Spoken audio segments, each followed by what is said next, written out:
Want to hear a joke? Yeah, sure. Hit me with it. Why does Snoop Dogg carry an umbrella? Because it's raining cats and dogs? Faux drizzle. Oh. Okay. I'm pretty sure I told you that joke before. Yeah, let's just cut to the intro.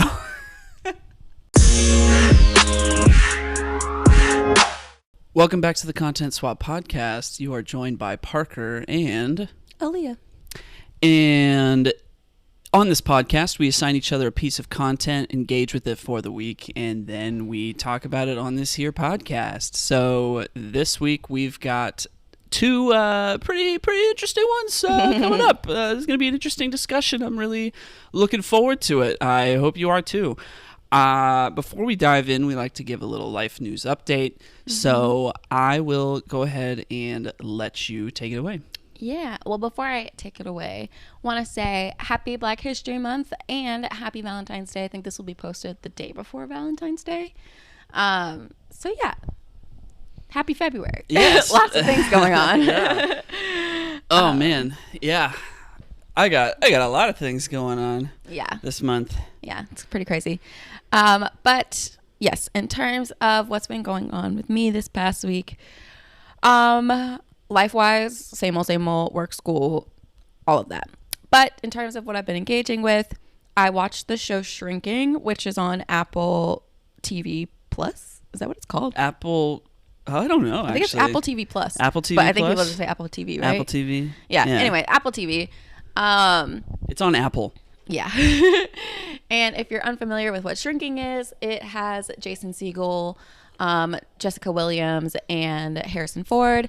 They all play psychologists, but Jason Segel is kind of going through a tough time in his life right now. He's grieving the death of his wife, and it's like impacting the way that he's approaching providing care for people. And so he's kind of just like F it, I'm just going to tell them how I feel when they come and see me. Yeah, if I recall, that's what I saw in the trailer. It's basically sold as this therapist decides he's just going to tell people what he thinks. But I will say, though, yes, and that's how, and I don't want to give too much away, that's how it's definitely sold, and that's definitely like the first episode, maybe 2 episodes.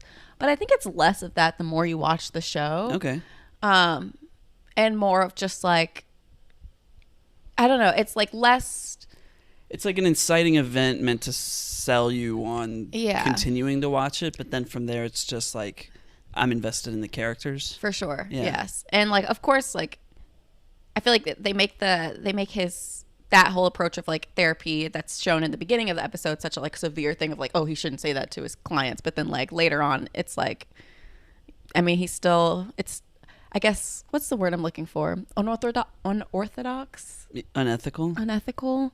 It's an unorthodox way to approach your therapy with your clients. Is that what you're saying? Yeah. Yeah, I would wonder, I know a lot of people who work in the mental health profession. I don't know if any of them have seen this. I don't know what they would think. I remember when I used to work at a clinic, we one time had we would do like case studies or journal clubs, like things that were educational conversations during lunch sometimes. Yeah. And one of the psychiatrists brought in like a clip from The West Wing, and his whole thing was like talking about depictions of mental health providers in mainstream media. Yeah. So, I mean, this clip from The West Wing, he showed this clip in like 2018, I want to say. But the clip was from 2002. But now with this show being out and it being such a recent thing, I would be curious to hear that professional perspective. I mean, it's I think what I was trying to get at is like, they make it seem like it's this big crazy thing that he's doing, like how he's approaching therapy is like really absurd and like super unethical. And as you go through the season, it's not, I mean, it is still unethical to a degree, but it's not as crazy as I think they tried to make it seem in the first few episodes, if that makes sense. Gotcha. So yeah, that's that. Okay. But anyways, I really enjoyed that show. What else are you engaging with? Yeah. Yeah, I enjoyed that show. The other thing that I watched was the new Mr. and Mrs. Smith, and I was very, very hesitant to watch the show. I think you showed me the trailer for it a while, like maybe like in the past summer or something like that. Like, it was a while ago. It was a while ago, but I don't know if the trailer's been out that long. Okay. Yeah. Well, you showed me the trailer and you were like, what do you think about this? I like distinctly remember this because you were like, what do you think about this? And I was like, no, I'm not watching that. Like, I love the movie so much. I'm honestly, I remember. That was like 2 months ago. Got you. Well, yeah, I was like very hesitant because the movie is like one of my favorite movies ever. And I was just like, it's just not going to have that. You're not going to get that chemistry that you got from Brad and Angelina. Like, it's freaking Brad and Angelina. Like, I don't know. I just didn't see how it could be done. And by the trailers, the look of the trailers for the new one, it looked much more serious. Which like the first one's kind of like a rom-com essentially with a little bit of action. So what'd you think of the show? I actually loved it, which was really surprising. I blew through it in one day. I also blew through Shrinking in one day. They're just really easy, fast shows. But these are both shows that, I would have liked to have watched.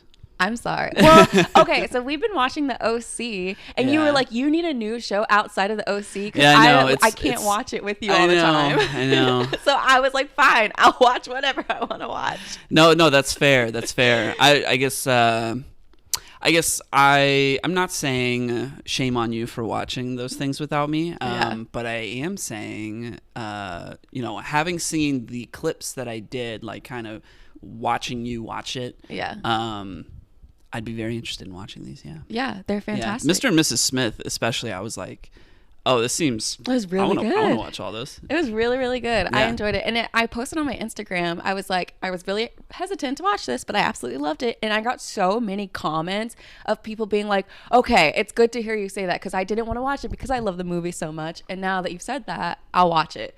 And I'm like, yeah, give it a shot. It's great. Nice. Yeah. Nice. I don't know. I heard there's supposed to be a season 2. I don't know what that would look like. So we'll see. I mean, no spoilers for the ending of the first season, but interesting. I'll speculate on that. Yeah, that could mean anything. No, but yeah. Other than that, we did go see Crouching Tiger, Hidden Dragon, but we can talk about that if you want after you give your weekly update. Yeah, my update is not a whole lot. It's interesting. You can tell. I feel like I'm at the point where it's like I can tell by the size of my update on the podcast based like how much time I had to myself this past week or for the past week. And I don't really have any updates other than so like I've got movies to talk about, but these are all movies that we watched together. Okay. Nothing to talk about shows wise. I'm still watching Scavenger's Reign and it's fantastic. I give it the highest possible recommendation. Still playing Like a Dragon Infinite Wealth. Haven't played it a lot, but still playing that. And then last week I was talking about this book, Chain Gang All-Stars, that I said I was struggling to keep reading because I was just having a hard time following along, but I thought that the premise was really good. Well, I will say I started listening to it on audiobook. And I just started it from the very beginning because like I got 100 pages deep and I was like, I don't even know what the last chapter was about. So I just started it over on audiobook and I gotta say, it's a lot easier for me to digest it. I think it's like the prose is just it's not written in a way that I like think in. So when I'm reading it, I'm like reading it in my reader's voice and it's like, I'm like having a hard time kind of putting all of the words together. But then when I hear somebody else just like speaking it, like when it's somebody else's voice, as if somebody's giving like this really great speech or something, it's like suddenly so much more like fluid with digesting it. It's like I can hear how just hearing somebody else's voice just like makes it easier to follow along. So I bought the book for nothing. I'm just kidding. Oh yeah, you bought me the book. Yeah, that's no, it's okay. Now I feel bad. No, it's okay. I mean, it is like beautifully written. Like I really, really do like the style in which it's written. It's just so hard for me to like sit and read a book that's that big with that much heavy prose. But to hear somebody else speaking it, I'm like, sure. Yeah, that's easy. So that's going to be my next. That's my new strategy for the next time I'm reading a book that I'm struggling to get into. I'll try it on audiobook and see if that helps. So I haven't quite caught up to where I was yet, but I'm maybe like 2/3 of the way. I'm like 60 pages deep on the audiobook version. So hopefully I actually finish that. But yeah, those are all like my personal content updates. Wow. Yeah. Other than like, I'm trying to redo my Instagram account. Or not redo. I'm trying to give it a facelift. So some people might follow me, saw me that I posted on my Instagram account story saying like, hey, I'm changing this to a full-blown review account, and go follow my personal account if you want to keep following me, like following my personal life. And then I changed the name of my Instagram handle to content review page to line it up with the podcast branding, so to speak. So we got the Content Swap podcast, and then we've got the content review page. And it's just all I've been doing is writing reviews on my Instagram account for like 5.5 years. So yeah, it seems like the right time to just change it into like its own review brand, so to speak. So yeah, I'm excited about doing that. I want to make a couple of like updates to the style of the posts that I do. But I've kind of got like long-term design ideas for that, as in like it's going to take me a while to get to that. So let's not wait for that to be done to start posting. But I do have like a quick little like revision I want to make to the current style that I'm doing, that I'm going to do when I finally post my Poor Things review. I'm going to get that written today. In a zone of interest review, I'm going to write that today, which we're going to talk about in a second. But yeah, it's just something that I'm like really excited about. That's been like on my mind a lot. But I haven't quite had the time to like do all of that. So that's what today's goal is, to get that stuff underway, because I'm excited about it. And logos are a thing. I'm not quite in love with the logo that I have, but I'm trying to take it in stride of just like, it's a learning process, it's an iterative process. Don't be overly critical, just get the stuff made and then keep going. And that in and of itself is a way to like document the evolution of something. And I think like if I ever wrote a case study, or I don't know, a Medium article on like the time I started a review account, it's going to be a lot easier to do if it is this much more of like a metamorphosical thing over time, rather than me trying to like figure it all out ahead of time behind the scenes on my own with not as much public documentation, I guess. So yeah, I'm just looking forward to it. And but the number one priority is writing the reviews, so I gotta make sure I do that first. And yeah, that's going on. So yeah, welcome to the content brand. We're the content group. I don't know, we should workshop in the names there, but we'll see. Nice. Yeah. And you said you were okay with that, so I'm like, do whatever makes you happy. I'm just here. I'm just chilling. Well, if you ever want to share a review to the content review page, you're welcome to. Like a girlfriend reviews? Well, fiance reviews? Sure. Soon wife reviews? Sure. I mean, you're just as much of this podcast as I am, so if you ever want to, tag team a Cozy Constellation content review page post, I got you. Oh my gosh. I feel like I never have thoughts on at the extent that you have thoughts on something. I'm just like, I liked it, I didn't like it. That's funny, because sometimes when I'm writing a review, I'm like, what thoughts do I even actually have on this? I think part of my struggle with the Poor Things review has been like, I feel like I can summarize my thoughts in one paragraph. And so to separate that out into like 5 paragraphs, I'm kind of struggling with. But then it's like, I'm writing this all in 2,200 characters because that's the size of an Instagram caption. And how I want it to be going forward is to not have that limitation. And by, providing the the text in the actual picture posts themselves, so I don't have to think so much about the limitation, but I still do want to keep it short. But when I think about, professional reviewers on like bigger websites like LA Times or something like that, they write so much, and I'm just like, where are you pulling all these thoughts out of? Anyway, I mean, even still though, for me, especially with like posting on a platform like Instagram, it's best to keep it short. So, works for me. But yeah, sometimes I'm like, am I smart enough to have more thoughts on this? Oh my gosh. Am I smart enough to write a 22 paragraph essay on this? You're very smart. But I'm sticking with, I like, six paragraphs max. Mm-hmm. One intro, one conclusion, 4 in the middle, probably 3 positive paragraphs and one negative. That's generally the format I go with. Mm-hmm.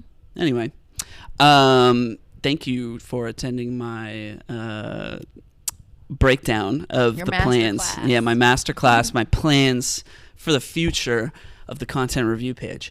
So looking forward to that.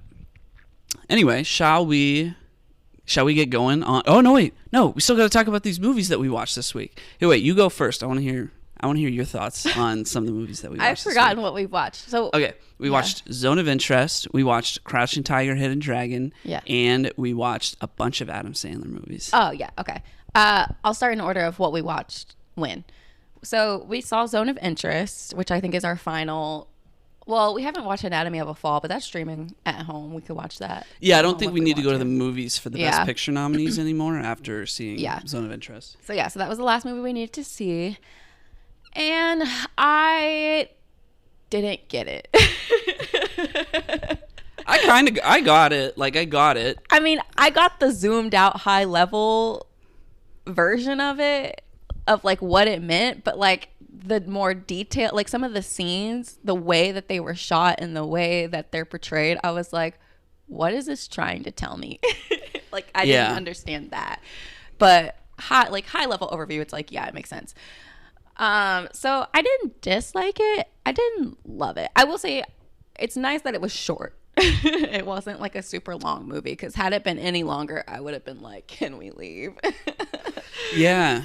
It felt like we were still at the beginning, and then so like the movie started at 6:45, but there was like 15 minutes of previews, so the movie started at 7. Mm-hmm. And our trash, we need to put it out by 8 o'clock. So I have an alarm on my phone that goes off at 7:55 every night. Mm-hmm. And my trash alarm went off in the movie. Mm-hmm. So that was like my clue of like, oh, we've been watching this movie for 55 minutes. Mm-hmm. And I was like, I thought we were still at the beginning. So it does kind of fly by. Yeah. Yeah. So yeah, it was okay. Do I want it to win Best Picture? No.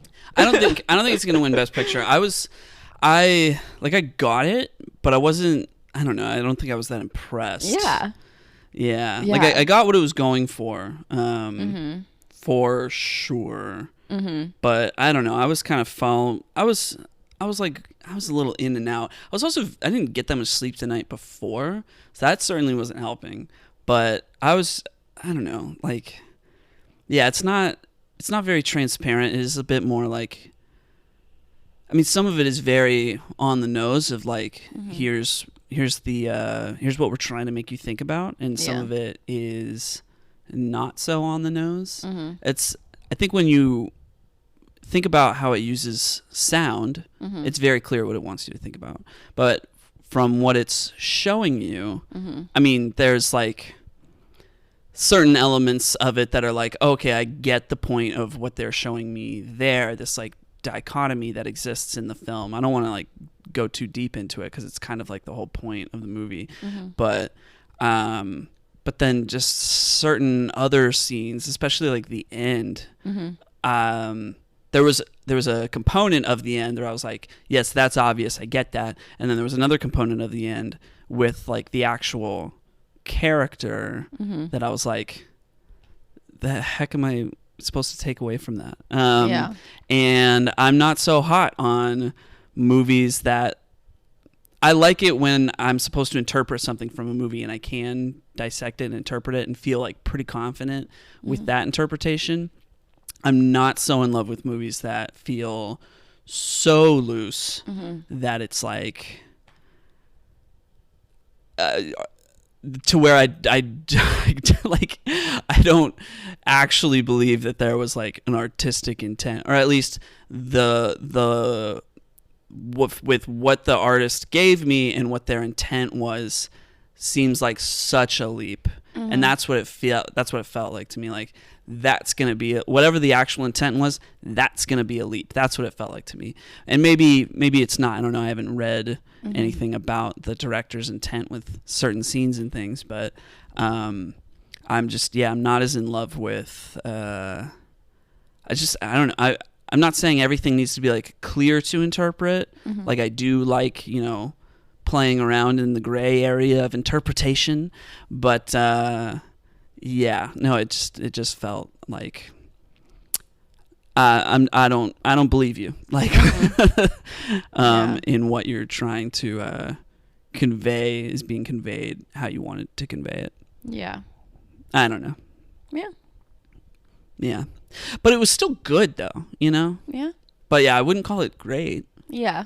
Yeah. It just felt a little lackluster. Yeah. Like the concept was a really great concept and very intriguing. Yeah. There's some really smart things about it. Yeah. Yeah. What would you give it out of 5? Like a 3.5. I would also give it a 3.5. Yeah. Yeah. Which is a great score. Like I definitely think it earns that. Yeah. But at no point was I ever considering going up to a 4. Yeah. Fair. Yeah. So the next thing that we saw, so yesterday we basically had our Valentine's Day because Valentine's Day falls on a Wednesday. And so we were like, I had told you, I was like, what I want to do for Valentine's Day is have an Adam Sandler marathon. But before I get into the Adam Sandler marathon, we saw when we were seeing, I don't know what we were seeing. Well, we didn't. Yeah, we were seeing a movie and we saw the Alamo. Yeah, we saw a trailer that our movie theater was going to play Crouching Tiger, Hidden Dragon. And I have been wanting to see that movie for forever. And I have not watched it because were like, oh, we'll watch it together. Yeah. And so we never got around to it. And so finally it's playing at the theater and I was like, let's go see it. So we went and saw it and it is literally like it's my second favorite movie of all time. Wow. Yeah. It didn't quite dethrone my number one, but what's your number one? When Harry Met Sally. Oh. Nothing That's can fair. top that. That's yeah. fair. But I absolutely loved this movie. It was pretty good. I was so upset that it's taking me this long to watch it. Like, I could have been watching this beautiful masterpiece, this super empowering, like, awesome female movie. And I can't wait to watch it again whenever I decide to watch it again. And yeah, it was great. It's beautifully shot, beautifully choreographed. There's like a theme of love and a theme of like female empowerment and like breaking the chains of expectation. And yeah, it's just great. It won 4 Oscars. It deserved them. Yeah, cinematography, music, original score, art direction, set direction, and foreign language film. But it was also nominated for Best Picture, Best Director, Best Writing. Who won Best Picture that year? I'll get to that in a second. Best Writing, Best Costume Design, Best Film Editing, and Best Original Song. The winner for Best Picture that year was... It's going to take me a second to find that. Gladiator. No, wait. Yes, Gladiator. I haven't seen that. Yeah. Which, like... Gladiator's a great movie. But I think, like, looking back, I think Crouching Tiger, Hidden Dragon's the better movie. I loved it. If you have not seen it, go see it. I'm sure everyone's seen it. It's like so well known now. But yeah, just 10 out of 10. Oh my gosh. Yeah, absolutely. I mean, so like, yeah. The fight choreography, just thinking about it, It's like, oh man, like they did such a good job. Why aren't we seeing more of this? I literally left the theater like, that's it. I'm taking martial arts. I want to do what I just witnessed them do. It felt like it took all of the like, for me, all of the like nerdiest components of martial arts that I would pick up from just like cartoons growing up, or like, they're talking about like specific techniques, and they're like hitting people in pressure points to like paralyze them and stuff. It took all of those just really just those nerdy kind of like things, but then it put them in this like really serious story, and it like was unapologetic about depicting those things in this just like respectable way. And it was just like, dang, okay. Like, all right. Yeah. That was so unexpected. Yeah, it was great. Loved it. And then last but not least, we did have an Adam Sandler marathon, like I mentioned. We watched 50 First Dates. We watched Big Daddy, Just Go With It, and Mr. Deeds. Yes. Like, wait a second, what did we watch? And it was your first time watching Mr. Deeds. Yes, it was my first time watching Mr. Deeds. The other ones I love and have watched. I had all the DVDs, which is like crazy. Mm-hmm. I was like, I didn't even know I owned all the DVDs for these. Trying to figure out the difference between widescreen and full screen. I know. Because back in the day, you wanted to have full screen, but now with the way TVs back in the made, day, you wanted widescreen. No, okay. My old TVs, box TVs, it's like you needed full screen for it to, take up the whole screen. And like now that we have fancy TVs, it's like, oh, you need widescreen because otherwise it's going to be a square in the middle of your TV. See, my family's approach to this was you needed to get widescreen because then there was stuff on the sides of every shot that you could just see more of. See, we hated even though those the things black weren't bars. like the focal point. Yeah, that makes like, sense. It felt like you were squinting watching the movie. Understandable. So, it does make the subjects smaller, but it gives you more to see. Yeah, that was the trade-off we had to consider back in the day. I know, crazy. And then they started selling both on one disc, and you had to flip the disc based on which one it was. And it was like, do I put the one that I want upside down or do I put it right side up? It was very confusing. Yeah. Even yesterday when I was trying to do it, I was like, I think I put it in widescreen. I'm not sure. That's funny. Yeah, it was pretty crazy, but I mean, I enjoyed our little marathon. I love a good Adam Sandler movie, especially the rom-coms. So what did you think of Mr. Deeds, having seen it for the first time? It was my least favorite out of all the ones we watched. I have to admit. Well, okay. One, there's clear bias there, but No, I agree. I think between those four, it's the week. It just felt like it didn't have much substance. Yeah, definitely thinking back on it, it's like it was sold as like Adam Sandler's character has a bunch of money, and like what would it be like if this guy suddenly had $40 billion? How would he spend it? And it didn't go that crazy into that premise. Yeah. I'm like, how did he just like gave a few people some money and that was it? Right. He was just like a good guy. Yeah. So I was just like, that was okay, I guess. Yeah. That's definitely fair. Not his worst, but not his best. That's fair. Yeah. It just made me think like, man, his production company just churns these things out, and some of them are good, some of them are like a whole lot of nothing, and this felt a little bit more like a whole lot of nothing. Yeah. But I did like John Turturro's character, Emilio, the butler. Yeah. He was great. He was sneaky. Yeah, he was funny. But yeah, so it was a fun time. Yeah. All right. Let's dive into the content. Yeah. What was up first? I think you're first. Bring it on, all or nothing. Yes. Whoa. I hope you're ready for this. Okay. I'm glad you wrote a lot because I have nothing. I spent like 45 minutes writing this all out today. All right, so bring it on. All or Nothing. I believe this is the third Bring It On movie. It is. It came out in 2006. Bring It On is a famous cheerleading franchise. First originated in 2001, I believe, with a film starring Kirsten Dunst and Gabrielle Union. Not every Bring It On movie is... they all take place. It's just different cheer teams every movie, basically. Yeah. They're not connected in a single universe, so to speak, although they could be. So Bring It On, All or Nothing follows the story of cheer captain Queen Bee of what I'm just going to go ahead and call Beverly Hills High School, because I don't know what it was called. Vista? Pacific Vista, basically Beverly Hills High School.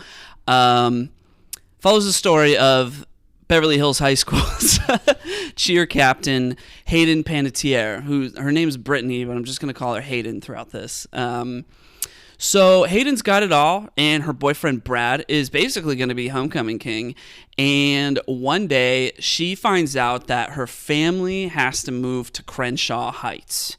So her old cheer squad, which will now be led by this very evil girl named Winnie, makes her swear to never cheer again.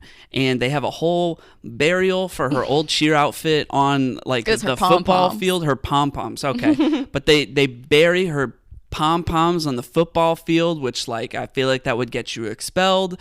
And it was weird. And that was my first clue in on this movie's what this movie was gonna be like. So as soon as oh god, okay, here we go.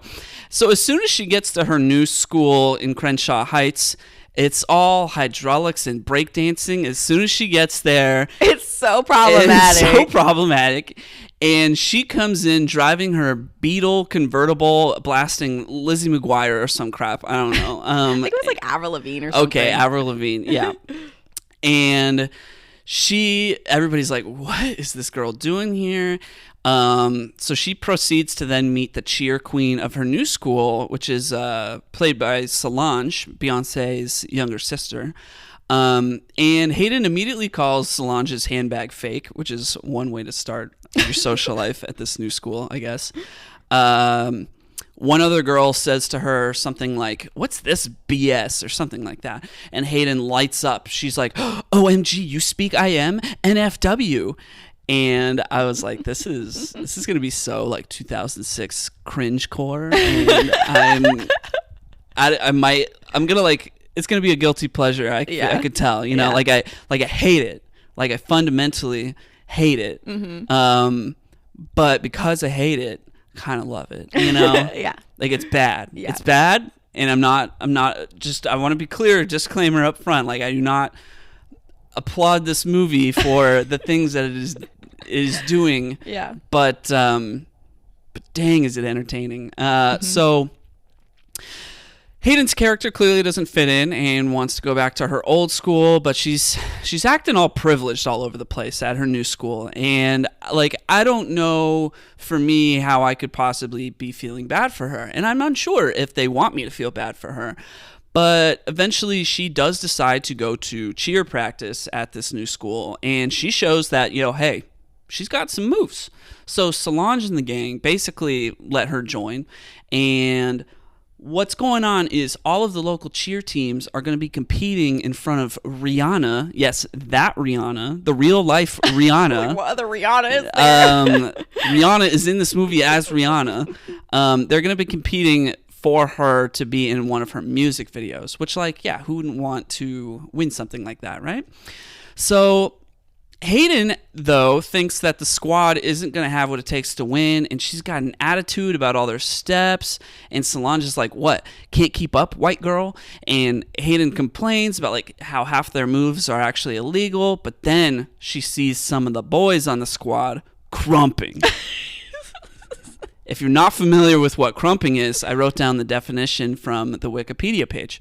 Crumping is an African-American style of street dance popularized in the United States, characterized by free, expressive, exaggerated, and highly energetic movement. Dancers who started crumping saw the dance as a means for them to escape gang life. So, the boys show Hayden crumping, And she tries it, and oh lordy, it's something. And then Solange is like, nah, we're not doing that. And Hayden keeps saying, we should try this crumping. Like, and she says it like that more than once. Later in the conversation, she says, but this crumping is something that could set us apart. And it's the use of the word this that makes it sound so like other, you know? It's like, ugh, I hate weird this. thing. We should try it. What is this crumping? We should do this crumping. It's like, why? It's like saying like the Google or something. It's so intentional. Like she says it more than once.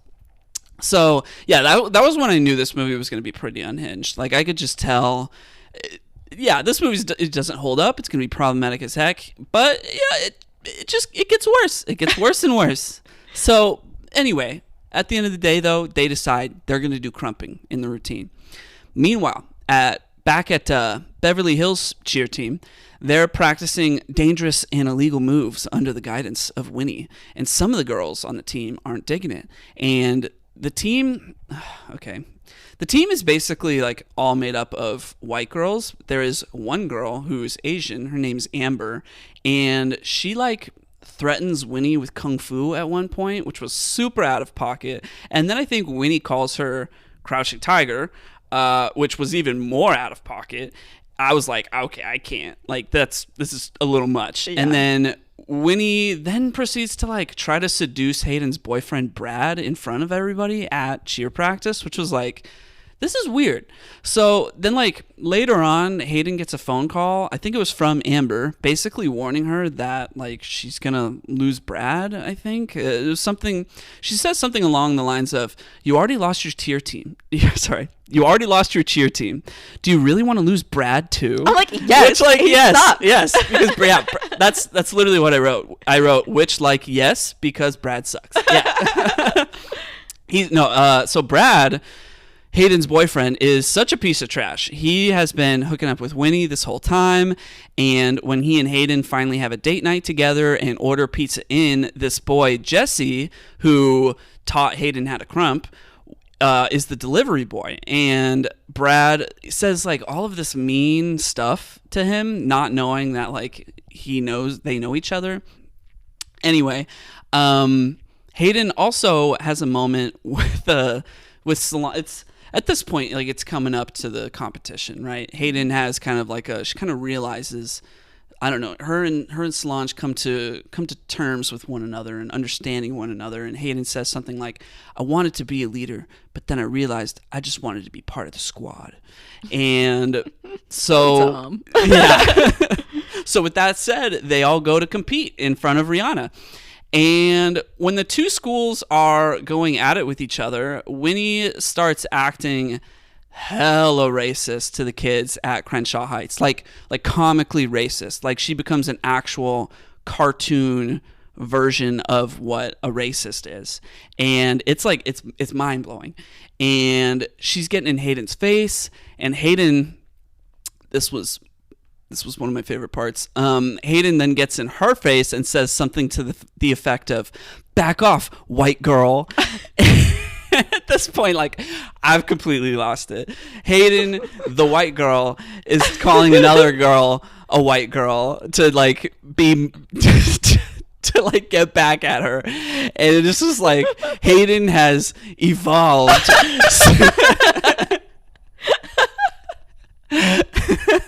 She's critically conscious now. Right. It's like, what is going on? So anyway, they compete a few. Sorry, I can't. They complete a few rounds in front of Rihanna, and both teams like high key crush it, doing some of their excellent routines. And at one point, they're performing head to head with each other, and the Beverly Hills team can't quite handle the intense energy that crumping brings to the table. And afterwards, Winnie complains to Rihanna, saying, "They ruined our performance with that gang violence." And so Rihanna, having no tolerance for this mess, calls out Winnie's behavior. She crowns Crenshaw Heights as the winners, and then we immediately transition into Rihanna's music video and see the students performing in the background. The end. And I guess Hayden's no longer with Brad. I think she and Jesse end up having a little kissy kiss moment at one point, and that's the movie. So, whoo! It's like so much worse than as I described it when you're watching it. It's horrible. It is very racist. It's very fat phobic. It's like, oh, I forgot about that. Yeah, it's absurd, which like it's crazy too, because to an extent that's the point, is to call out racism and classism. So there is that seems like, to be like a theme in the Bring It On franchise, and some of them, and not all of them. They kind of, so it's not always like a black versus white thing. No, because the first one was a lot like that. Yeah, no. So the second Bring It On movie, it like there's a black character, but she's like best friends with the main white girl, and so it really has nothing to do with race. It's like about like, oh, getting a bunch of just eccentric people together and form a team. Okay, so a step up two type of situation. They kind of drop the whole like, talking about race and class and things like that. Then they bring it back for All or Nothing, and then the one after that has like nothing to do with race. There's it's another kind of like Bring It On Again thing, where there's like a black girl who's a part of this team, and like it's led by this white girl, but they like briefly mention something about her blackness, and like there's like a gay character, and they like, or he pretends to be gay, which is like super problematic, and like how his whole thing happens. Oh yeah, God, okay. It's a whole problematic thing. And then another one comes out, and it's more of like Afro-Latina culture. So like you have like rich people, these like white rich people, and on one team, and then you have like this Afro-Latina woman. Is she Afro-Latina? She might just be black. Okay. But then it's so then that brings it back anyway.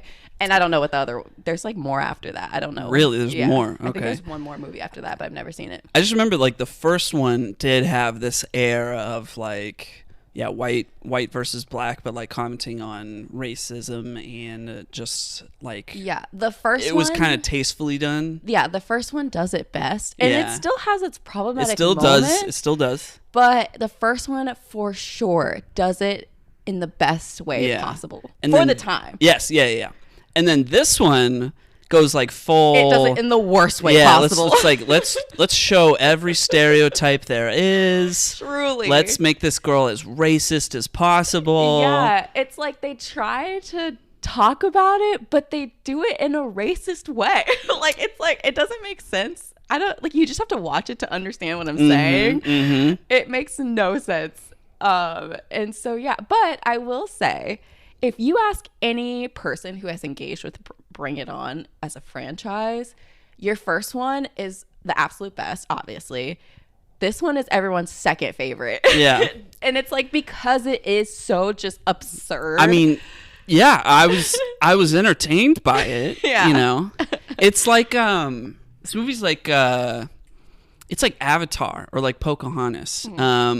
In that the main character starts out with the bad guys, then joins like with the actual good guys, and then becomes one of them, and then fights back against the bad guys. That's literally like Pocahontas, Dances with Wolves, Avatar. It's a tried and true story that they and they applied it to a cheerleading movie, and then they made the sides like upper class, and it's a weird one. It's for sure. It's a hard but also kind of fun watch. So but I mean, I had not seen this movie in years. It's been a really long time since I've sat down and watched it. I just remembered it being my second favorite. And like, you had like Beyonce's sister, and you have Solange in it. Yeah. Which I hate referring to her as Beyonce's sister. She's her own person with her own career. But you have Solange in it. You got Rihanna in it. And it's like all these like super awesome people. But yeah. This is a great movie to watch if you're trying to study like all of the worst parts of our culture in the year 2006. Yeah. And you could just see how far we've come, Yeah. I remember seeing this movie had a trailer at the movies before it was coming out. So like before it wasn't like a Maria Menounos thing, but it Yeah. was like, just those trailers that you would see beforehand. It was like, bring it on, all or nothing. And it would show like behind the scenes, and they would be like, yeah, we learned how to crump for this movie. And you just see everybody crumping behind the scenes. Like, oh God, okay. So there's actually oh, sorry, go ahead. I was just going to say, it just seemed normal, like we had problematic slang back then. We were IMing each other all day. We had razor phones and sidekicks. Like, we didn't have smartphones, so we were still just figuring it out. Yeah. It's just, it's an artifact of the time. For sure. There's a bonus feature on this DVD, and they teach you some choreography. And I'm like, we should totally try it. I don't know what choreography they teach you. I don't know what steps they teach you, but yeah, I'm like, that seems quite interesting. Anything else about this movie? I had a couple of I had one question, like a cheer related question, and then I had a challenge. Oh, okay. Yeah. So my cheer related question is, in this movie they're talking about illegal moves, and I'm not in the know on how they score cheer routines and things. So what when you were doing cheer, like, were you aware of like all these illegal moves? And they also mention like they get docked off for vulgarity in their performance.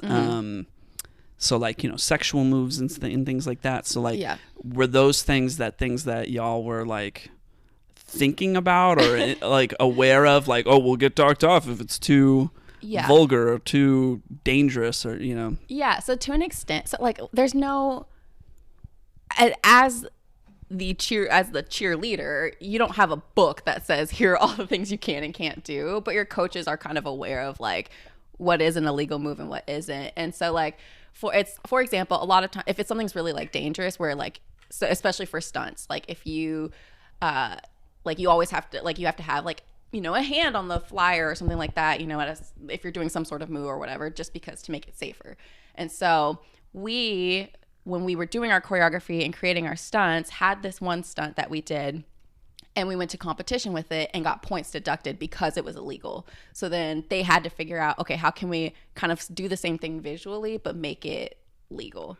Was this the roller coaster move you mentioned? Yeah, I call it a roller coaster move in reference to one of the Bring It On movies, because it was kind of similar to one of the stunts they did in a Bring It On movie. But yeah, it was this like really complex, like, so you have your stunts in your routine that are like, individual groups lifting a girl. But then you always have to do a pyramid stunt. Like somewhere. You always have to do a pyramid stunt? I mean, that's just like tradition, I guess. You do like some sort of pyramid stunt. It's kind of like in Yuri on Ice when we learned that they always had to do a triple axel or something like that. Yeah. And usually this pyramid stunt is like kind of towards, it's like your final big stunt that you do.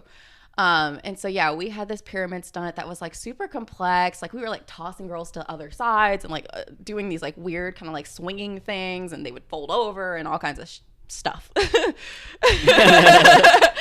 And there was like some part of that stunt where I think we would like let go of the girl, and they were like, that's illegal, like that's too dangerous, you gotta make it so you don't do that. So like we did this like kind of, it's like an illusion kind of, where we like don't really let go of the girl, but we like, it looks like we do, and it looks like she does this thing or whatever. So yeah, so when you have illegal moves, you can get points deducted, and you have to like make them legal. But there's other things too that like can get you points deducted. So like on the mat, there's lines, and like it's like a big square kind of, and then there's lines. So if a person is tumbling and they step out of the lines, that's points deducted because you're like out of bounds basically. If you like obviously don't, like if you are tumbling and you fall or whatever, that's out of bounds. If you're doing stunts and the girl falls, I mean, not out of bounds, that's points deducted. If you're doing stunts and a girl falls, or whoever falls, that's points deducted. Like, so there's all different things where like you don't hit your stunts, you don't, land properly, that's going to get you points off. And that's how you end up figuring out who wins and who doesn't. Like if you have a clean routine where everything was hit, it like, even with stunts, even if a person doesn't fall but they bobble, so like sometimes you try to like really save a stunt and like you're like all over the mat trying to like keep the person up, like you get points deducted, but less points deducted because they didn't hit the ground, because you landed, right? Yeah. So Yeah, there's a lot of different like things, and like we know about those things just because they're like the typical things. But when it comes to like what's illegal and what isn't, I feel like I would always just like rely on the coaches of like, I don't know what's an illegal move, what isn't. Like, you all are the ones who would know that. Dang. Okay, so you know, we always talked about like, all right, I feel like there was a dialogue over whether cheer was a sport. And I think hearing all of that, I would think like, yeah, that's got to be a sport. If it's these like athletic feats. I mean, some people might try to separate like what's sport versus competition. Yeah. Like you would call chess competitive, like a competition thing, but would you call chess a sport? I mean, I think competition is like, because that's a mental game. Yeah.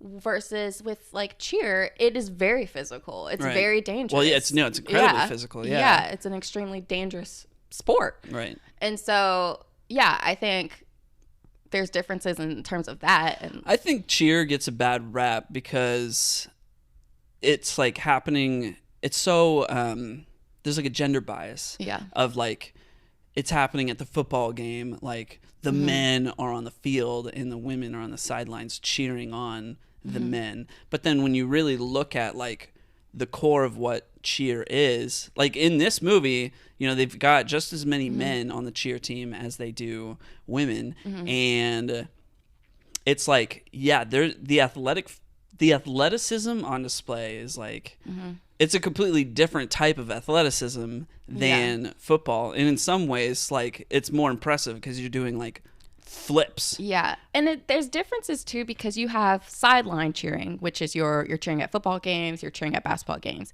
Right. That's affiliated with the school. Right. But like in my high school, we had sideline cheerleaders, but we had our own high school competitive cheer team that was completely separate. They didn't do the football games or anything like that. They went to competitions, but there's specific, like kind of like your ACC versus SEC, I guess, is like the best analogy for it, where like there's high school competition cheerleaders, but then there's competitive cheerleaders that are not affiliated with any school. That makes sense. So I always did competitive cheerleading outside of school. Like I was never a school, well, in middle school I did sign language cheer, but I was never a school cheerleader. And that's a whole separate world. We never competed against high school teams. But then the high school teams, they compete against each other. And then like same thing with college teams, college cheer teams, they compete amongst other college cheer teams. And like, it's all separated into like kind of like different divisions. There's different facets of cheer. Yeah. I didn't know that. Yeah. Oh, just learned something. So yeah, I think when people are like, I think the debate of like, oh, well, cheer's not a sport is because everyone's first mind goes to sideline cheerleaders. Which is kind of not a sport. I mean, I don't like to well, say it's not. Sorry, it's not. Well, it's like dancing, yeah, and I consider dancing a sport. Okay. You don't consider? Well, have you been to dance competitions? No. Okay. I think. All right. This is interesting. Let's talk about this. Let's unpack it. I think when you're doing something for the sake of competing against somebody else, then it becomes a sport. So, like, if I was shooting basketballs by myself, am I playing a sport? Versus if I am doing like 3v3, now it's a sport, you know? Yeah. Okay. I get that. So that's where my mind is at, of like, you got sideline cheering, which is not for the sake of competing against other people. You're doing this like physical thing. It's a performance. Formative thing, yeah. Versus it becomes a sport when you're then doing this performance to compete with other people. Okay, that's fair. Yeah. I can agree with that. Okay, cool. But yeah. But it used to drive me up a wall when I did do cheer, and I told someone that, and they'd be like, "That's not a sport." I'm like, "Do you see the bruises on my body?" As an umbrella thing, it is a sport. Yeah. So, yeah. Nice. Okay. It's crazy. All right. Well, hit me with some other facts. I don't. Oh no! Wait. Yeah. I had a challenge. Yeah. Okay. This movie stars Hayden Panettiere. Yeah. Spell Panettiere. Oh my gosh, I'm gonna butcher this. Okay, is it Pan? Okay. Hold on, Panettiere. Panittere.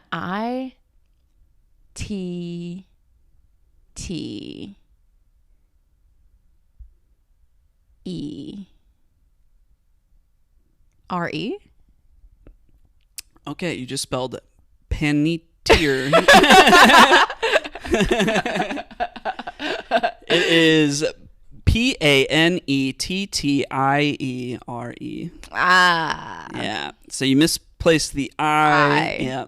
It's I knew it. Panettiere. I Yeah. forgot that. Yeah. Panettiere. Yeah. I was close. When I was typing it out, I did like 2 N's, 2 R's. Yeah. I knew it was 2 T's, but Yeah. 1 N, 1 R, 2 T's. yeah. Yeah. I was close. All right. Those are all my notes. Got you. I really don't have that many facts. I mean, I just want to reiterate what the Bring It On series means to me, especially as a young competitive cheerleader myself. My mom would always get me these DVDs like for Easter in my Easter basket. I loved them. I would rewatch them over and over and over. And yeah, they were just so phenomenal. And it pains me to go back and rewatch them and be like, this is absolute trash. And like, I can't believe I was digesting this and thinking it was amazing. So I just wanted to briefly say that. This is Rihanna's film debut. I believe it. And her next movie wasn't until 6 years later when she played in Battleship. Boom. Yep. That's what she says in that movie. I know. Anytime you would watch, like, I don't know, if you're watching FX and they're like, Battleship is going to come on, whatever, and they would always play her going, boom. Yeah. So we already kind of talked about how in this movie they were doing moves that were illegal, but apparently the Pacific Vista cheerleaders, so the Beverly Hills cheerleaders, as you would as you refer to them as, apparently their outfits showing their like stomachs, their midriff, is considered like not. I don't want to say illegal, but it's considered forbidden in high school cheer. Yeah. Okay. That's what I was trying to bring that up when we were watching it, because I was like, this feels way too revealing for high school. Yeah. Yeah. But it's exactly what competitive cheerleaders wear. I see. Yeah. I see. So it's just because it's in the high school setting that makes it forbidden. But in terms of like actual competitive cheer, that's literally the attire that makes a lot of sense, because I was like, I don't remember any like cheer performance I saw at my high school being like that. Like I think the school would have had an issue. Yeah. You know. Yeah. Okay, that clears up a lot. Yep. Yeah, it was funny. You were like, their stomachs are showing, and I literally pulled up a picture of me in my cheer uniform. I was like, that's just how they are. Right. But then you look at like a high school cheer uniform, and it's much like a full more body. Yeah, it's covered. Yeah. The skirts are still pretty short though. So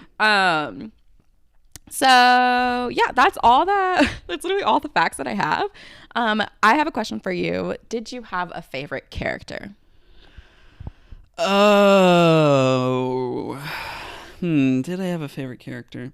Honestly, I mean, I know I talked trash on him, but I think Jesse was my favorite character. Jesse's so cute. Jesse's the guy that Hayden starts smooching with by the end of the movie. He teaches her crumping. He has like they have an intimate moment on the crump floor where they are. He's kind of getting in her face, but it's in a very like he like uses his body to like push on her. Yeah, and it was fantastic. It's like a challenge in a way. Language spoken through one's bodies. Yeah, and it was.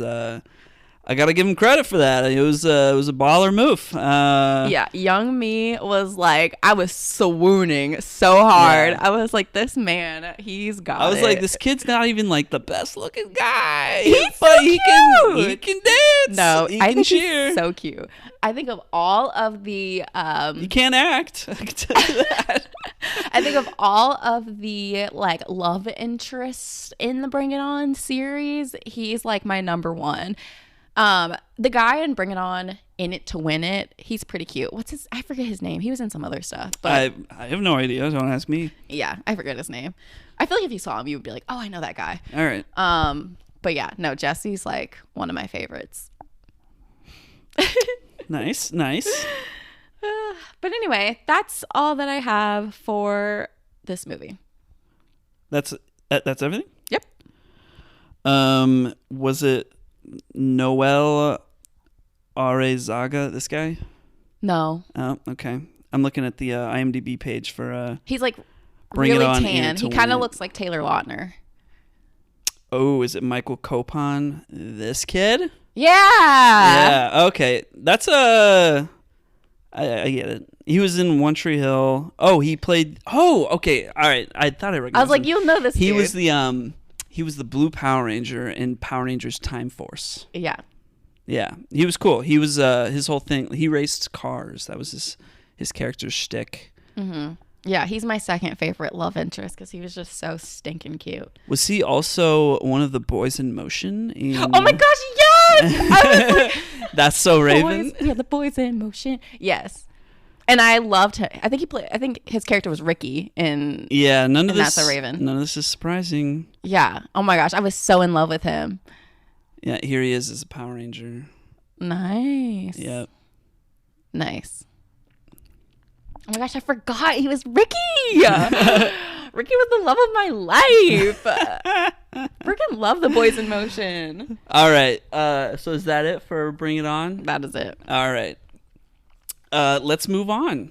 Yes. Okay, so I was assigned to watch Bill and Ted's Excellent Adventure, which came out, what year? I didn't write it down. 1989. Wow, this is older than I thought. That's pretty old. Yeah.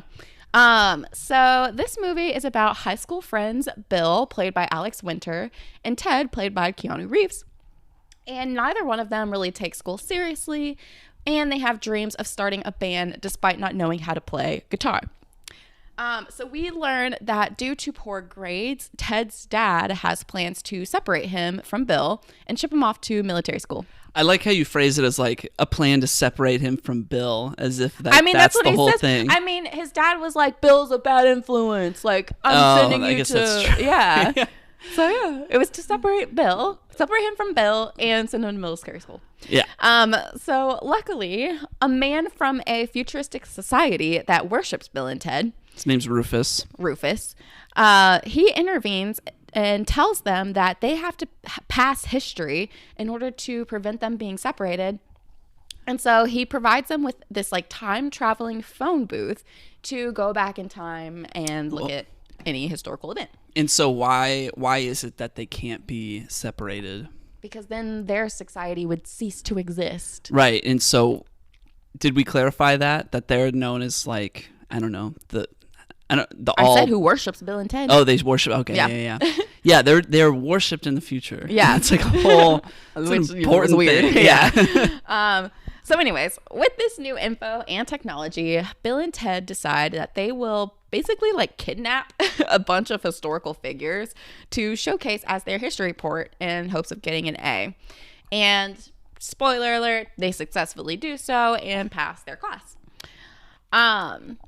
So my very first note is, I thought this movie was most tremendous. Oh my god. Most tremendous. Most tremendous.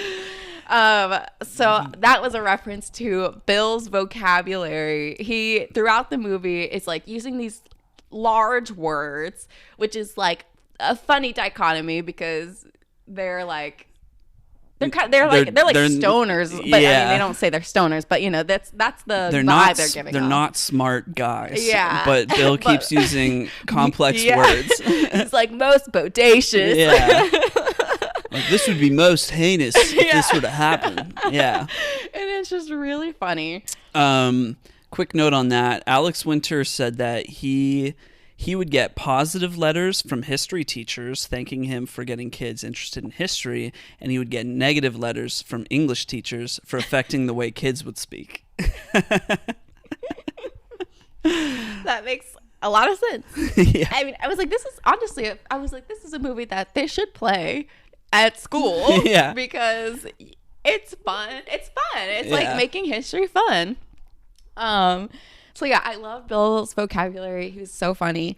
I absolutely love that Ted just like says everything that you're thinking as you're watching it. So there's this part where we get introduced to Bill's stepmom, I guess. And she's very, very young. She's only 3 years older than them. Yeah. And she kind of comes into their room and is like hanging out with them. And then his dad comes into the room and basically like kicks, and this is in Bill's room, basically kicks Bill and Ted out of Bill's room so that he can sleep with like the mom, the stepmom, and in like Bill's room. In Bill's room. And as soon as I saw that, I was like, he's gonna do that in Bill's room. And then Ted was like, oh man, he's doing it right in your room, man. And I was like, thank God he said it, because like how weird.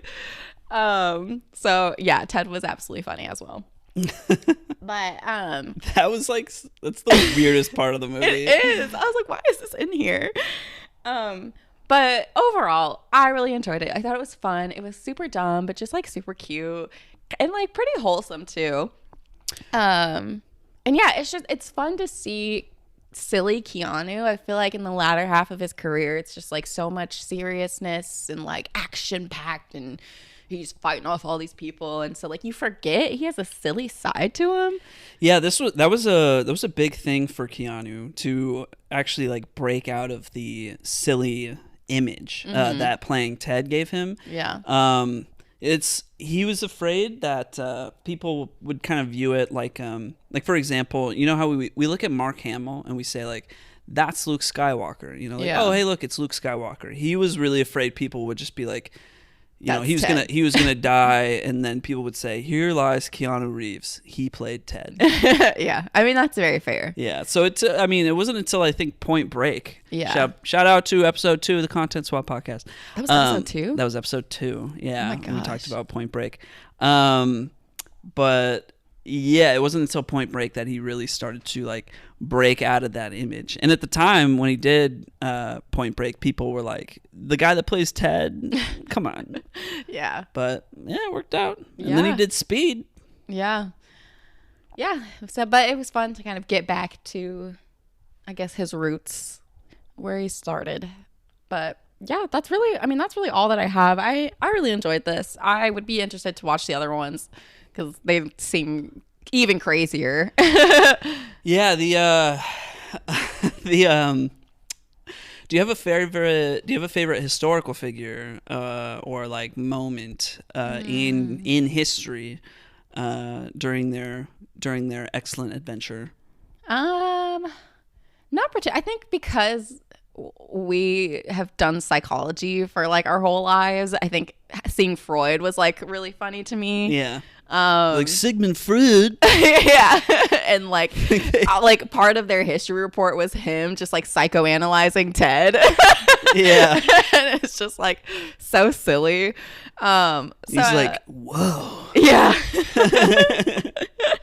So yeah, I thought that was pretty funny, but I mean, there's no one in particular that I can think of that really stood out. Yeah, I mean, I really enjoyed their they just they would mispronounce everything. They'd be like they go find Socrates and they'd be like, we gotta find this guy Socrates.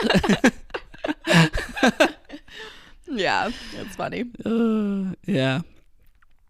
Any other thoughts that you want to talk about? Nope. Okay, I'll just kind of go through some things. So in this movie, they say the word dude a lot. They say the words they say excellent a lot. How many times would you estimate that they said the word dude? Like 150 times. Okay, that's a lot. But they said the word dude 70 times. Gotcha. Okay, now knowing that, how many times do you think they said the word excellent? 45. 30. So still quite a bit. Yeah. Wait a second. This is unrelated to that. Okay. But just a thought that I had. Is the reason why the future loves Bill and Ted so much because they went and time traveled back to the past, and so they've been present for all these historical moments, and now leading up to the future, it's like, Bill and Ted, they were wonderful. They showed Socrates how to do this. Or like whatever. Okay, I got a lot to say to that. Well, so first off, like, not really. Okay. You know, they tell you in the movie that their whole thing is that they become this band, the Wild Stallions. Oh, that's right. And their music is just, it like solves world peace. It like wars stop happening. Silly. And like it creates a utopian society, basically, Yeah. through the power of their music.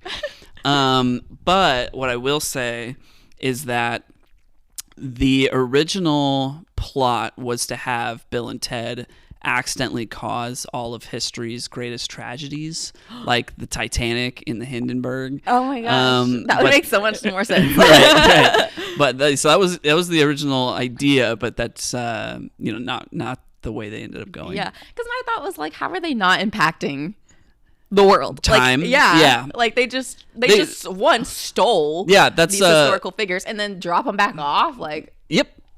Basically. Like everything's okay. Like it's all just meant to be fun. Like they don't impact the time-space continuum at all. But they do have a lot of fun in the movie with time. Like they need to break is it Napoleon out of jail? Or no, I think they just all of the historical figures get arrested at the mall. Yeah. And because they're all just doing chaotic stuff, and they need to go break them out of jail, and they're like, okay, like we need the keys to get in, so here's what we're gonna do.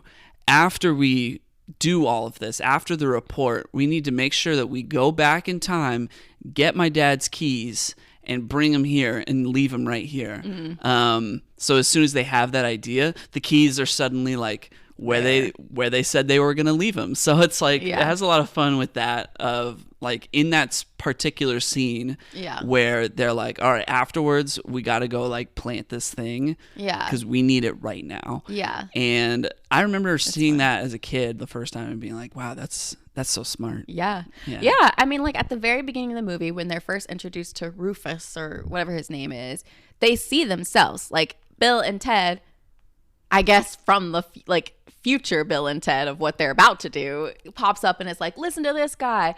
You're going to do this. It's going to be fun. Bye. And then like it comes full circle when they finally get to that point and they're like, oh, look, it's us. Yeah. And like, let's make sure we tell them this thing. So that's a funny point. So yeah, when Rufus shows up in the time machine and he tells them like, you're going to have to go on this excellent adventure. And then future Bill and Ted pop up and they're like, dude, it was great. And then, it goes full circle because we see them at that point later, like talking to their past selves. Mm-hmm. So there's an interesting paradox that happens there because Rufus never actually introduces himself to Bill and Ted. Future Bill and Ted introduce Rufus to them. So like Rufus pops up, but he never says, my name's Rufus. Mm-hmm. But then future Bill and Ted pop up and they're like, this guy, Rufus, listen to him. Mm-hmm. So it creates it creates a causal loop paradox in that he never said his name was Rufus, but they got that information from themselves. Bill and Ted, yeah. Mm. Wow. Yeah. Crazy. It's like actually scientifically it's advanced. Yeah. Yeah. I don't know if that's the word. The movie's not, that dumb, but it is I'm like, it makes way more sense than parabolic calculus. Right. Shouts out to source code. Like this actually seems more plausible, I guess. Just makes more sense. Yeah. But at the same time, it's like it's not so plausible in that if we took Socrates all the way to the future and put him back, like he wouldn't. The world would be so different. Right. Yeah. Okay, so yeah, they say the word dude 70 times, excellent 30 times. Apparently, so this got me thinking. One of the producers of this movie had to have the word dude explained to him because he didn't know what it meant. And that made me do a little bit of digging into the origins of the word dude. And it actually does go back very far. I think it was like doodle, like a Yankee Doodle kind of thing. And then I think it became a replacement for the word like dandy. But the origin of the word dude, its use as a gender-neutral term of endearment originated in California. Of course. Yeah. And on that note, apparently the German dub of this movie is like responsible for creating the equivalent words for dude and excellent in German. Mm-hmm. So it's Hashi for dude and Granatenstark for excellent. Wow. So yeah, those words just became like popular German vernacular after this movie came out. Yeah. But they weren't really like words before. I looked up the word bodacious because I've always like thought of the word bodacious in the context of like, like a woman's body used in that sort of way. And so I was like, there's got to be a different definition of this in the way that they used it. And when I looked up the definition, I think it was on like Merriam-Webster. It was like a word that was used in Bill and Ted's Excellent Adventure. Seriously? Yeah. What? Yeah, that was like one of the first things that it said on there, and I was like, "Oh my gosh, that's crazy!" I did not. Like, did it become that. popularized from this movie? This movie's wild. Yeah, it set the tone for a lot. That's crazy. It's Alex Winter said like he called the whole movie a happy accident, saying like nobody thought it was going to see the light of day when they were making it. It actually almost didn't get a theatrical distribution and was going to be released on television because the film's financiers went bankrupt. But then somebody else picked it up, and so it did make it to theaters. But the writers wrote the original script on paper, like pen and paper, at coffee shops in the span of 4 days. Oh my gosh. Yeah. And now it's like, bodacious and dude. Just words that we say all the time now. Yeah. Everybody knows the word dude. Yeah. But back then, one of the producers of this movie didn't even know what the word dude meant. I mean, you know those words that like you've always said, but you'd never really like when someone's like define that, you're like, Right. But it's just, it's interesting. Yeah. Some other fun facts. The time machine was originally going to be a van, but then they thought it was too close to Back to the Future, so they made it a phone booth, not realizing that the time machine in in Doctor Who, which goes all the way back to the 60s, is also a phone booth. But the phone booth time machine was they did like a tie-in game a couple of years later, I think around the same year that the sequel, Bill and Ted's Bogus Journey, came out. They did a tie-in game called Bill and Ted's Excellent Game Adventure. And Nintendo Power gave away the phone booth time machine as like a prize giveaway. Like a big one? Yeah. Oh my gosh. That's what the fact said. Phone booth time machine was a prize giveaway. Wow. Yeah. So when we were watching their report, when they give their history report, they give it in front of the whole school, like on a stage, weird. which is like super weird. Yeah. So apparently the original ending had it taking place like in their history class, but I think they probably realized like that just wasn't going to be as fun, so they amped it up for the whole school to be there and seeing it. It's this big performance with like lights and literally like I was like smoke machines. Yeah, their report was like a whole play. I'm like, how much time were they given to actually execute this on the stage? Another fact, I just looked this up because Beethoven is one of the guys that they pull from history, and there's a part where, or when they pick up Beethoven, it's like everybody around them sees Bill and Ted like show up, and everybody's like reacting to it, like, "Whoa, what's going on?" But Beethoven just keeps playing; he doesn't react, and that's in reference to the fact that Beethoven was like deaf at that point in his life. So I looked it up because you were like, Beethoven was deaf? What the heck? What does that mean? So Beethoven had already started his career before he had started to go deaf in his mid-20s, and by his 40s he was almost completely deaf except for low tones and sudden loud sounds. So not completely deaf, but he was able to hear when he got really good, and then I guess kept playing. Yeah. So nice. Yeah. All right. Final two facts. First off, Alex Winter was 21. Keanu was 22 when they filmed this movie. Apparently, that was pretty young for actors who were playing high schoolers at the time.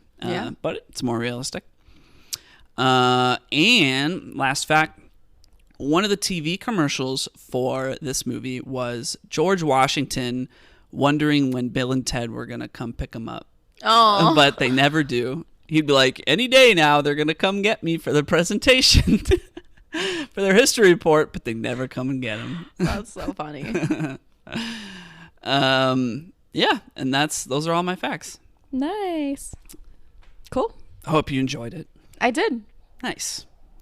So, shall we get into next week's assignments? Yes. All right, let's do it. Perfect timing because I got to pee. Do you want to go first? Do you want me to go first? Well, I'll go first. You go first. So I wanted to do, because Valentine's Day is this upcoming week, and also I wanted to celebrate Black History Month. I decided to do a rom-com with Black leads.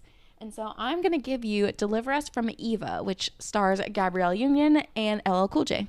Oh, okay. Deliver Us from Eva. Eva. Not Evil. Nope. Which is a horror movie, I'm sure. Probably. Yeah, it's a thing. I've Yeah. heard of it. Yeah. Deliver Us from Eva, though. Yeah. I've never heard of that. Yeah. Interesting. It's a good one. Okay. All right. So for Black History Month, I had 2 movies in mind to give. Since you're going the romance route for Valentine's Day, now I will go ahead and do that as well. Granted, this episode's going to come out like a week after Valentine's Day. So What? This doesn't come out on Tuesday? Well, this episode right now comes out on Tuesday. Yeah. But by the time Valentine's Day will have passed. But by the time our Valentine's related episode comes out, it'll be a whole week later. So we apologize for poor planning on our part. That being said, we are going to be out of town next weekend. So are we Good question. going to be recording next weekend? I mean, we could bring the equipment. It's not hard. We're going to be driving. So Yeah, we could, because that Sunday we don't have anything going on. It's a question of time. Okay, cool. All right, let's just do it. Let's do it. Okay. We'll be at your parents' place. We were there all summer. We're no strangers to recording there. So Yeah, I do have to go to a late lunch on that day, but we'll figure it out. Yeah. All right. Well, anyway, my assignment that I wanted to give you is Moonlight. Oh, nice. I think I started it, but then changed my mind and decided to watch something else. Okay. Well, it won Best Picture the year that it came out. Yeah. Yeah. And it's a very good movie. Yeah. I believe it. All right. So next week we will have Moonlight and Deliver Us from Eva. Deliver Us from Eva. I feel like you're very curious about this. I have no idea. I've never heard of this. So yeah, I'm very curious. Your face as you said it is just like, what? Yeah, I'm just like, huh? Like, it literally never heard of this. Yeah. I mean, and you're telling me LL Cool J and Gabrielle Union are in this?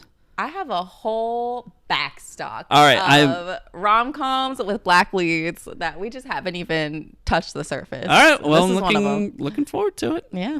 Okay. So we will see you for that. Hope you enjoyed this week's episode. Be sure to follow us on whatever platform you're listening to this on. Be sure to like it if there's an option for that. Leave a comment if this is on YouTube or something. It helps us out, so we appreciate it. And go follow us on Instagram for the latest updates. So we will see you next time. Have a great week, and happy Valentine's Day. Yeah. Happy Valentine's Day. All right. Bye. Bye.